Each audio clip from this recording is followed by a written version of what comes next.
ഫിദയെ മനസ്സിലായോ? അതാണ് പച്ചഫിദ വന്നു.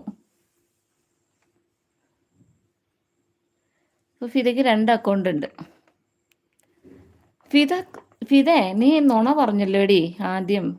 നീ എൻ്റെ ഇത് കണ്ടൂന്നും പറഞ്ഞിട്ട് ലൈക്ക് അടിച്ചു ബാനു, കമന്റ് ഇട്ടു ബാനു, ഞാൻ വീഡിയോ കണ്ടു ബാനു എന്ന് പറഞ്ഞിട്ട് ചെന്ന് നോക്കിയപ്പോൾ കമന്റും ഇല്ല, ലൈക്കും ഇല്ല, ഒരു കുന്തും ഇല്ല. നുണച്ചിപ്പാറു. അച്ചോ, എൻ്റെ കൊതുക് തലയിലിരുന്ന് ചാടിപ്പോയോ നിലത്തേക്ക്? ഓഹോ, സുഖം ഫിദ എന്ന് പറയണ്ട, അതേ ബാനു എന്ന് പറയുന്നുണ്ട്. ബാനു ഫിദ ആൾമാരുടെ നടത്തുന്നുണ്ട്.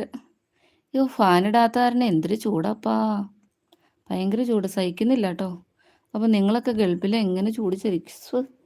എത്ര അസറപ്പ്, എത്ര അക്ഷരശാശാണ് എനിക്കറിയില്ല. ഒരുപാട് വർത്താനം പറഞ്ഞപ്പോൾ പറയുന്ന അക്ഷരതയ്ക്ക് സ്ഫുടതയില്ലാതെയായി. അല്ലെങ്കിൽ തന്നെ എൻ്റെ വായിൽ എപ്പോഴും ഒക്കെ പറയും അരി ഇട്ട് കൊടുക്കണം എന്ന് പറയും. എപ്പോഴും ചെറുന്ന് ചവച്ചുകൊണ്ടിരിക്കണമായിരുന്നു. ഞങ്ങൾ ആങ്ങളെയൊക്കെ ആയിട്ട് എവിടെയെങ്കിലും പോവാണ്, എൻ്റെ ആങ്ങളെ എനിക്ക് കടല വാങ്ങിച്ചു തരും. കടല തിന്നോണ്ടിരുന്നോളാൻ പറയും.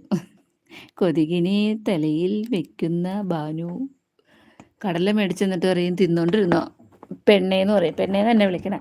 പെണ്ണ് അവിടെ ഇരുന്ന്